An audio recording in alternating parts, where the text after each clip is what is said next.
Hello and welcome to another episode of the Odd Lots podcast. I'm Joe Weisenthal. And I'm Tracy Alloway. Tracy, when it comes to real estate troubles, one surprising thing is, I guess, how strong the housing market has remained this year despite the rate increases.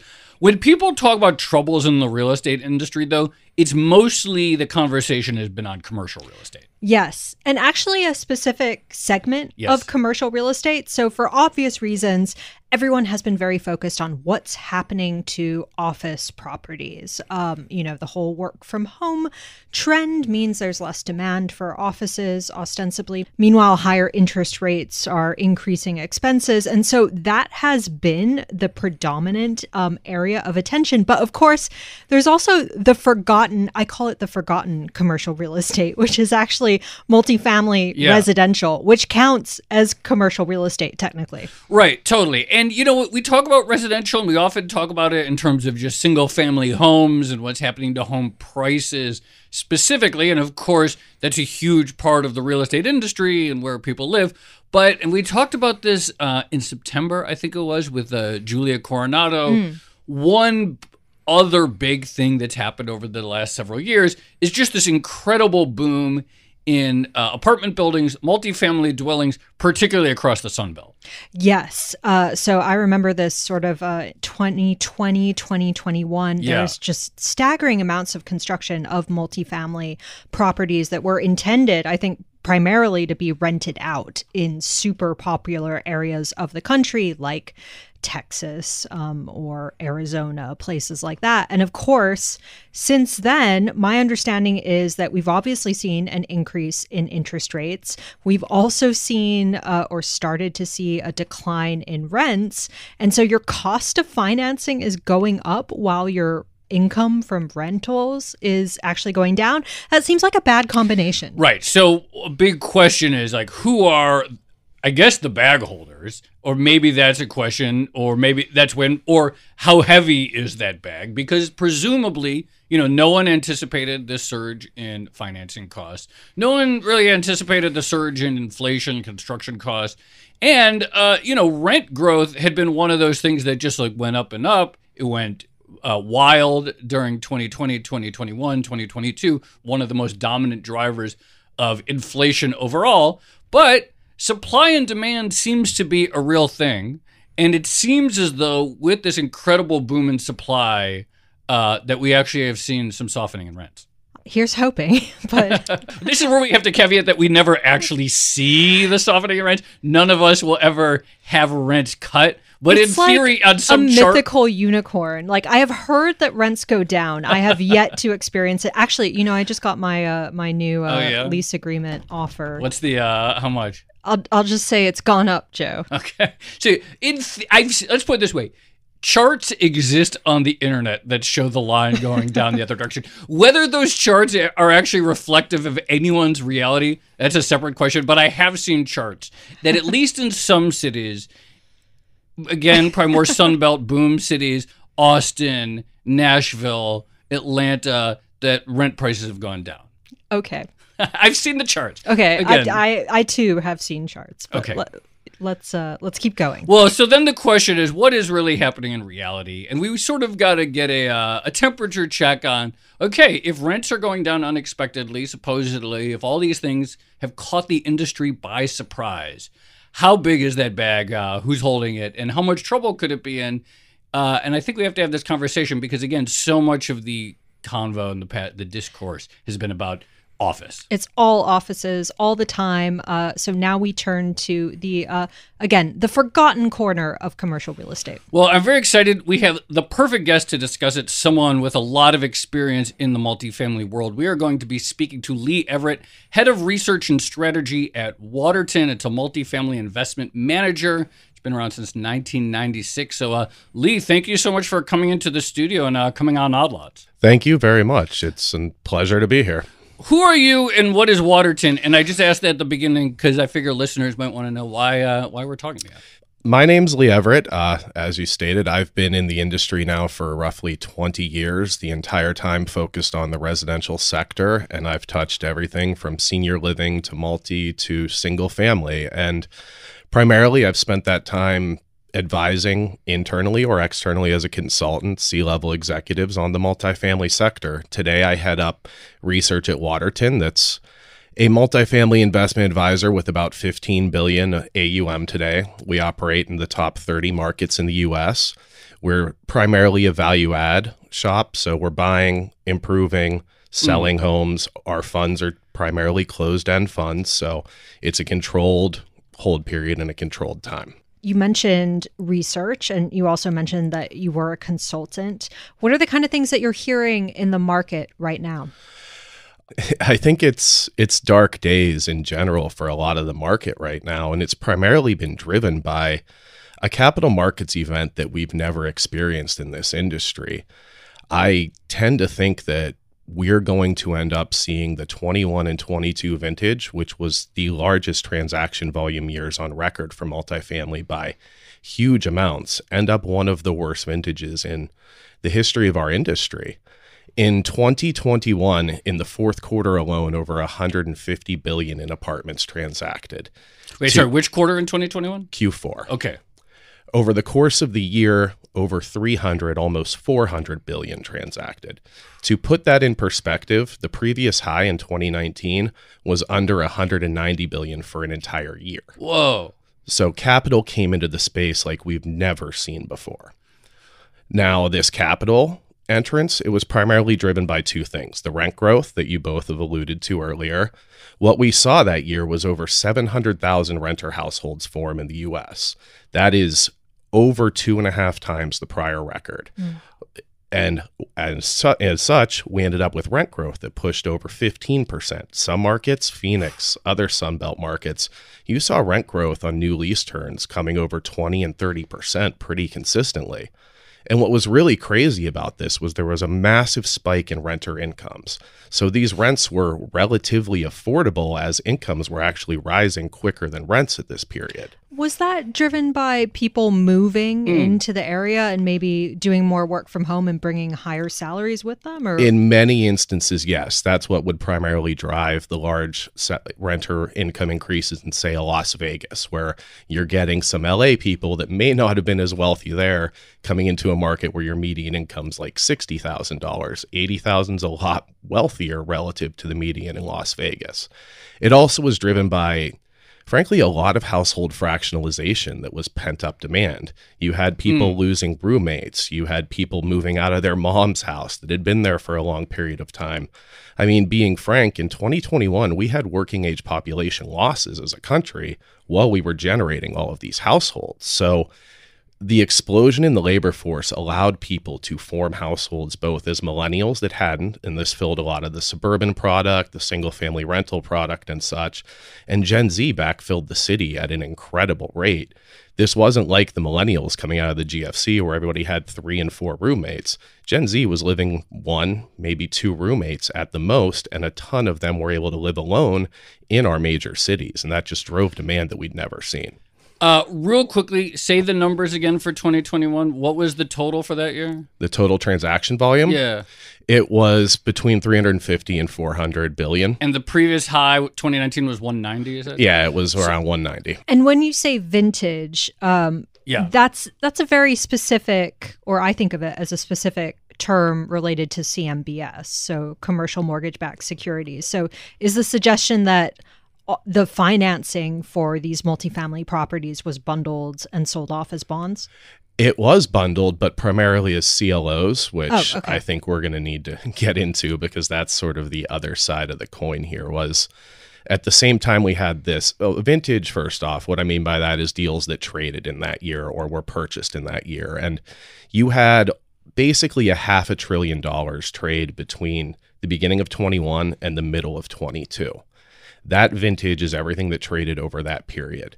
And while you had these soaring fundamentals I spoke about, at the same time, SOFR was 0. The 10-year was 0 to 1. So financing was so easily available. You had people enter the space that had never been in the space before. They were projecting massive revenue growth, and they were able to buy at very low yields because of the low financing costs. Now, what were those low yields? Cap rates in the space got down to, say, in Phoenix, for 1970s and 80s vintage product that wasn't ideally located, you were looking at a 3.5% cap rate.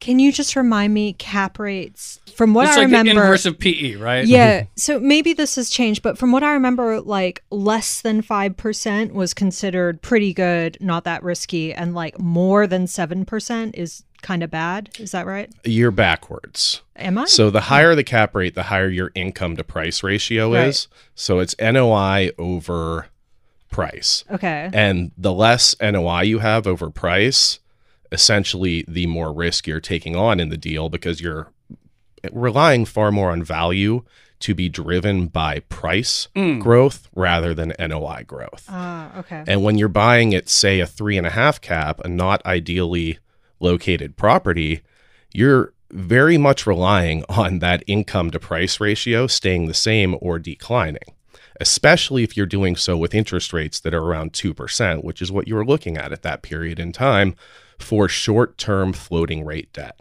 which is what really flooded the space. And this is what's become what fed these CLOs that have grown.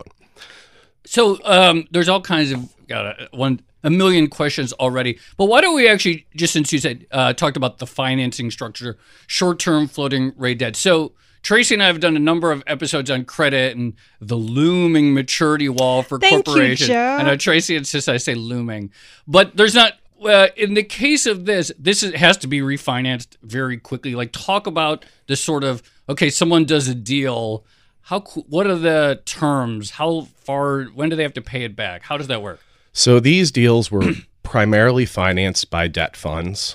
And what ended up happening was they were issuing what's called bridge loans. Okay. These bridge loans were meant for people who entered the space to be able to buy a property with floating rate high leverage. By high leverage, I'm talking 75 to 80%, sometimes even higher. Now, when you're buying floating rate at a 225 interest rate handle with 80% leverage, your returns look really good until that floating rate debt starts to move upward. And what we've seen today is a 500 basis point increase in SOFR since that debt was done. Right. So you're looking at 5% higher interest rates. The fundamentals that were there in 21 are no longer there. So you have declining NOI. And as such, what you've seen is these bridge loans that need to be refinanced in 23, 24, and somewhat in 25, they don't pencil anymore. You were essentially, to get this debt, writing to a debt service coverage ratio in 21 of about 1.25. And that's how much your income can cover your debt. Today, because of increase in debt costs, decreases in net operating income, and increases in other expenditures such as insurance, some of these buildings are looking at a debt service coverage ratio below 7. And that's very common. And that means these buildings can't pay their debt. And this is a mounting wall. I think in 24, we're looking at about 34 billion in CLOs that are going to need to be refinanced, another 12 in 25, and we've got another 7 to 9 to get through this year. Wasn't the original pitch, okay, so sure, these are financed with floating rate loans. So if interest rates go up, the cost of that financing is going to go up and put stress on the property itself. But wasn't it supposed to be able to raise rents to offset that? Yes. And some properties did, many did. But ultimately, people started to project rent growth to continue for longer than was rational. As I sort of described earlier, we had this household formation explosion in 2021, but ultimately what that was it pulled some demand forward from 2022, and the massive apartment supply wave began to come to market in 21. And then on top of that, even if you raise rents today, insurance costs have gone up in such a way that it's deeply, deeply impacting the market. You're looking at renewals right now costing 30 to 50% additional every year. I've heard quotes of $3,000 a unit to insure in Florida right now, over $1,000 in Texas. So you have massive increases on the cost side, massive debt increases that were never underwritten for, and rent growth that you achieved some of, but you're not going to achieve in the longer term. particularly with the nature of this product. A lot of it in markets like Phoenix was bought by syndicators, new people to the space, social media sensations, fundraising on LinkedIn, and people such as that. This is like real estate TikTok. Well, yeah. Tracy, I was going to say, like it's been one of our recurring jokes over the year on the podcast. Like, what if we get into trucking? What if we get into this? It sounds like a bunch of people took that joke literally and said, what if we get into X? What if we became landlords? Yeah, what if we became multifamily landlords in Phoenix? Can I just say right now, I have no desire to do that God, ever. Me neither. Well, and I don't think these people really had that desire either. Their ultimate goal was to flip these apartment buildings. They wanted to buy them, renovate them, use the bridge loan to get through that period, and then sell it to someone that would then use agency, Fannie or Freddie financing to hold the building long term. And whoever they sold to, they planned on being the true operator. Now, a lot of these people that have no operating experience and entered the space are stuck being landlords, and they really aren't necessarily sure how to do that. So that's also hurting the revenue side. You have to have economies of scale, experience, vertical integration and such in order to be a landlord. And those structures don't exist at a lot of this new capital that entered our space. Can I just ask, we're talking about all the various calculations that go into underwriting one of these things. So insurance cost, the cost of the actual money to build or buy the property, expected rental income, things like that. How do people normally make those estimates? Or like what kind of data do they use to make presumably, again, in normal times, like rational forecasts for what all those moving parts might look like? And then I guess to your point about the oddity of 2021, 2022, what were they looking at then? So first off, I think there was a lot of faith in the sector and lower for longer. Too much faith, frankly, I'd believe. And now if you believe in a soft landing and higher for longer, that's a very painful transition. And the reason that's such a painful transition is cap rates, or your yields, historically have had a 200 basis point spread to the 10-year.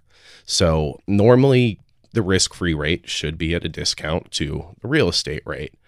And that held when SOFR was 0 and you were buying at a 3.5 cap rate. Today, in order to buy with a 10-year even at 4.3 as it is today, historically that would tell you your going in cap rate should be a 6.3 and your exit cap rate should be even higher than that in order to be conservative. Those metrics really don't work for what was bought in that vintage, but today you want to go in to not have negative leverage, so you need to be able to afford your debt. That's where kind of that 200 basis point spread comes into play. You want to be conservative based upon long-term history, supply-demand balance, population growth, and all that. And you want to look at that as you get into rent growth. Expense growth has become much harder to peg, so you want to be as conservative as possible there. And a lot of the long-time players understood this and were frankly priced out of a lot of deals over 21 and 22 because of this. Now, what also happened back then was when you have 20% rent growth, people just plan on raising rents for 5% a year every year after they mark to market to that 20%. So I think it was a lot of looking at recent history instead of long-term history. It was a lot of denial about interest rates that today we take into account in every underwriting model. And frankly, again, the more experienced players were, but the newer capital didn't really understand that at the time. So the relationships of spreads, population growth, and supply demand were all just distorted, and they've come a lot clearer now. But even today, as you model that, people don't want to feel the pain on the sales side. So you have a massive bid-ask spread still in the market today. That's why transaction volume, I gave those huge numbers before. Last quarter, transaction volume was only 30 billion, which is almost as low as it was at the bottom of the pandemic. What happens when inexperienced operators are stuck holding the bag and have to be landlords? Well, if they can't afford the property, they give the keys back. And that's where a lot of, I think, pain is going to be felt in this sector. There's a lot of debt fund, CLO issuances out there. And if the debt service coverage ratios don't pencil today, they aren't going to pencil any better tomorrow, barring a major recession, resetting rates, which ironically would be probably the bailout for the sector at this point in time. But So actually, that's in your view. I mean, because the downside of a recession is job loss and people not being able to pay the rent. But in your view, the greater stress is actually on the financing side rather than the rental income side. Absolutely. Okay. And I think these debt funds are going to end up holding the bag. One of the largest ones out there, I think I saw, issued $14 billion in debt over that period I'm discussing. Today, the book value on that's already in the low nines. And that's not using the most true current market data and some of the more sort of down projections you're seeing, because rent losses are occurring in some places, such as Austin and places such as that. And those sort of losses are just going to continue to grow over the next couple of years as the supply works its way through the system. This is what I wanted to ask, actually. You mentioned mark to market earlier. How often are these loans marked to market? And again, like, what are the sort of numbers that are going to feed into that? So initially, when I was talking mark to market, that was on the rent side. And that's something that doesn't happen that often, but everybody was buying buildings in 21 and essentially assuming they could immediately raise the rents by 20%, marking them to market. Now, on the debt side, they aren't marked to market nearly as quickly as you'd like. Even on the valuation side, I think your cap rates are moving upward way more slowly than you'd expect. On the bank side, there's a lot of mark to market left to happen. And I guess the roundabout way of answering your question is it's happening, but not nearly quickly enough. On the debt fund side, it's going to mostly happen as these workouts happen, as these refinancings happen, and as this debt comes due in this wall of maturities. And the wall of maturities is real on this short-term debt. They're going to be able to extend somewhat, but these people that couldn't afford interest rate caps, that didn't have the reserves for it, that debt's going to mature and it's going to hurt.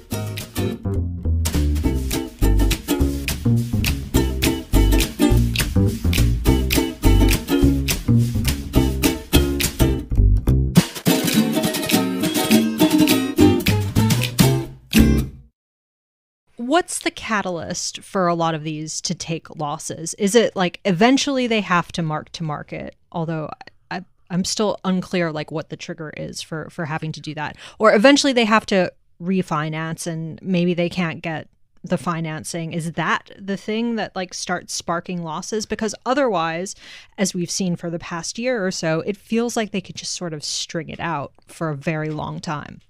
So the issue with stringing it out becomes how bad the debt service coverage ratios are today. So you have to have a really motivated lender. And these lenders have so much debt out in the space today, it's going to be difficult to do this for everyone. One of the larger syndicators that got themselves in trouble in the Phoenix area has done around $650 million in workouts over the last year and a half. Wow, in workouts. Yes. So like taking care of troubled loans. Yes. And that's where you're going to mark to market these things as the loans get worked out, as they get refinanced, as they get brought back. And the trigger is either people not being able to pay their debt service, which is happening. I've been in New York for the week and seeing friends in the industry, and these are friends that work on the lender side, and they're getting keys given back to them all over the country already. Wow. So this is something that's starting to happen. Another friend just mentioned a deal he just bought in New York for less than the construction loan. So there's pain, and we're starting to see it. People are calling us that haven't been able to finish developments because the equity partner pulled out, and they're offering chances to get in low. And every bid that we place today is frankly low, and that's because we believe the market has more pain as this mark to market happens. But the events haven't fully cascaded because not all of the loans have been dealt with. And the other thing people like to do is extend and pretend in our sector, but I don't think that's going to be as viable going forward because it's really hard to extend and pretend if your debt service coverage ratio is a 0.6. Wow. Talk to us a little bit more about supply specifically. So one thing that's happening is maybe perversely, I imagine, as supply chains have eased over the last year or so, probably had a lot of projects that were moving slowly that finally finished and opened the doors. And so you have on the one hand this looming maturity wall of the next few years, and then as you mentioned, more supply hitting the market into a weak market. And multifamily construction had a very good decade, even going into COVID, is my understanding. And then it just took off in 2021. And talk to us about those dynamics. Yeah, there's been for over the last year more than 1 million units under construction. And if you think about that in terms of the total housing market, you had 1.8 million total housing units under construction. So the majority of the housing construction in our country at this point in time is the multifamily product. And between construction backlogs over the pandemic and then the low interest rate environment allowing tons of shovels to get into the ground for development, we just blew out records, and we're at levels last seen in the early 70s, and we're close to surpassing, if not haven't surpassed those levels. So supply is hitting en masse, and the way it's hitting is typically in limited submarkets and limited markets. A downtown Nashville has the majority of all of Nashville's supply, and right now you can't throw a baseball there without hitting 3 cranes, similar to a downtown Austin. These nodes within these markets are going to be fine in the long term, but this glut of supply is just overwhelming demand in the short term. And this is something we haven't seen for a long period. Now, the flip side is low interest rates were the catalyst for that explosion. The higher interest rate environment has actually been driving starts down over the course of the last year. And we've seen a massive slowdown in starts. So as it looks currently, through mid-25, you're going to continue to have really accelerated deliveries. You're going to continue to have some fundamental challenges. But late 25 into 26, you should start seeing a lack of supply in the market again. Again, that is without a reset of interest rates. And then rents can go up. Exactly. Okay, well, on this note, you mentioned, or sorry, let me say that. Well, on this note, if owners are handing back the keys to multifamily properties, and presumably maybe someone else is buying them, another institutional investor or something like that. But could you ever get a situation where a multifamily property is like divided up and sold off as single family units? Like could Condo conversion? could it become owned by people? You could convert to condo. It happened, I think, back in 05, 06 during that rush. A lot of the challenge is going to be, and I don't want to sort of state this too aggressively, but multifamily construction is typically not going to be at as high of a level as a condo construction. The quality. Yes. And that has to do with supply chains, economies of scale, the design of the units. And I don't know that it's as natural a transition as you would think. Now, in the same point, these condos are still going to be really expensive too. So the switch off isn't going to be ideal. But what we are seeing, and we get phone calls for this all the time now, is on the new developments, the senior debt or the construction loan doesn't quite go far enough because they can't get as much leverage as they had expected. So they're calling other players in the institutional world, such as ourselves, and looking for mezz financing or preferred equity to fill a piece of the debt stack to get them over that hump. And that debt is highly accretive in terms of how it's pricing right now because of the demand, but also because of some of the risk for the new supply. So that's been a big change in the space, is this sort of aggressive appetite to plug the financing gap with preferred equity. So are there, I guess it sounds like, and others, is there a brewing sort of industry of opportunistic, distressed investors who are getting capital together to take advantage of some of this pain that you're seeing? Yeah, we have been fundraising. We are sitting on the sidelines, and I think it's fair to say there's blood in the water and the sharks are waiting to swim at this point. There's going to be opportunities through this pain that I don't think the sector's seen since the Great Recession in terms of opportunities for true discounted and distressed purchases. You're seeing lenders already calling other players where people can't make the debt service coverage and being like, can you come in? Will you come in at a discount? We'll give you X off par if you come in and can buy us and just bail us out of this bad situation. So there's 100% going to be a lot of the more established institutions trying as hard as they can to take advantage of this market disruption. Lee Everett, that was great. That was very it's very jarring. And when you when you discuss the sort of like the raw math of it, of rates going up, rents not penciling, household formation nothing like it was in 2021, inward migration nothing like it was in 2021, all this sort of TikTok or podcast insurance or realtors. Costs. Yeah, insurance costs. That's something that we talked about with the Howard Hughes CEO as well, which is just sort of this wild dynamic. Can see why more pain is on the way. So thank you so much for coming on. My pleasure.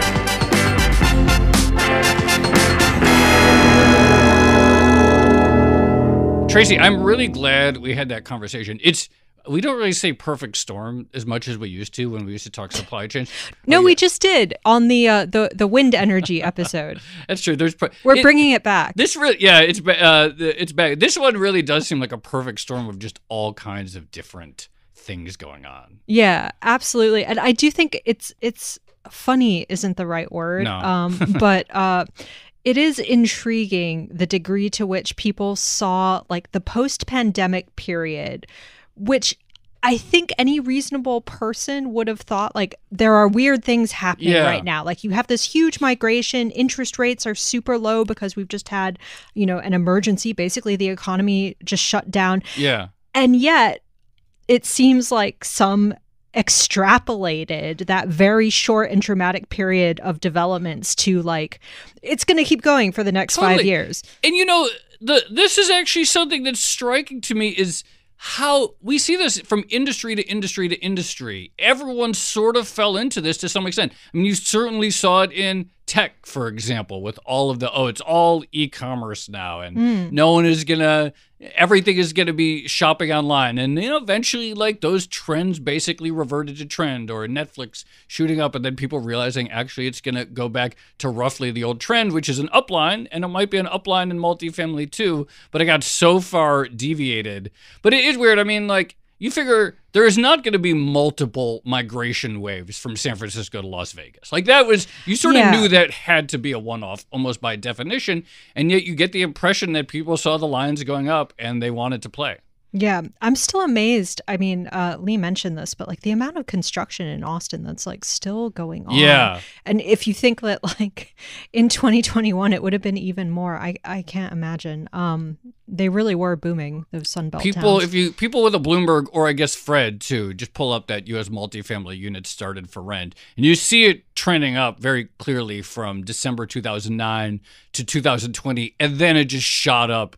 It exploded in 2021 and 22 to levels that we really haven't seen in about 35 years or something. It's pretty striking. And so, yeah, it all came together well. And I thought Lee did a great job of putting it all together. Yeah, absolutely. And it is going to be interesting to see how much of these deals get worked out. Now, I couldn't believe that one number from like just one institutional entity, like 650 million in workouts. That's crazy. And the fact that keys are already being sent back is really interesting. And so it's not, I mean, we talk about the loom is here. I mean, the bigger wall may still be coming, but obviously for some players, it's already hit. The nature of the maturity wall is that it's always looming. Even when it's here, it's still looming. All right, shall we leave it there? Let's leave it there. This has been another episode of the Odd Lots podcast. I'm Tracy Alloway. You can follow me at Tracy Alloway. And I'm Joe Weisenthal. You can follow me at The Stalwart. Follow our producers, Carmen Rodriguez at Carmen Arman, Dashiell Bennett at Dashbot, and Cal Brooks at Cal Brooks. And thank you to our producer, Moses Andam. For more Odd Lots content, go to Bloomberg.com/oddlots, where we have transcripts, a blog, and a newsletter. And you can chat about all of these topics in our Discord. Folks in there 24/7 talk about all these things, including our real estate channel. Check it out, discord.gg/oddlots. And if you enjoy Odd Lots, if you like it when we dig into the state of commercial real estate, then please leave us a positive review on your favorite podcast platform. Thanks for listening.